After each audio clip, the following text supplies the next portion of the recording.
मार्कण्डेयोवाच स्वाहा क्लीं इति तस्य वचः श्रुत्वा सुरतस्तनाधिपः स्वाहा क्लीं प्रणिपत्य महाभागं तं ऋषिं संस्थितं व्रतं निर्विण्णोति ममत्वेन राजापकरणेन च स्वाहा क्लीं जगामसद्य समसे स च वैश्यो महामुने सन्दर्शनार्थमम्बाया नदी कुलिनसंस्थितः स्वाहा क्लीं स च वैश्यस्तवस्तेवे देवी सूक्तं परं जपन् तौ तस्मिन् कुलिने देव्या कृत्वा मूर्तिं महीमयीं स्वाहा क्लीं अर्हणां चक्रतुस्तस्य पुष्परूपाभिषर्पणैः निराहारौ यदाहारौ तन्मनस्थौ समाहितौ स्वाहा क्लीं तदतुस्तौ परिं चैव गात्रा सुकुक्षितम् एवं समाराधयतो स्त्रिभिर्वर्षैर्यतात्मनो स्वाहा क्लीं परितुष्टा जगद्धात्री प्रत्यक्षं प्राहचण्डिका स्वाहा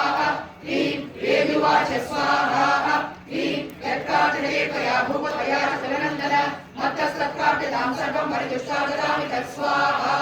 क्लीं मार्कण्डेयोवाच स्वाहा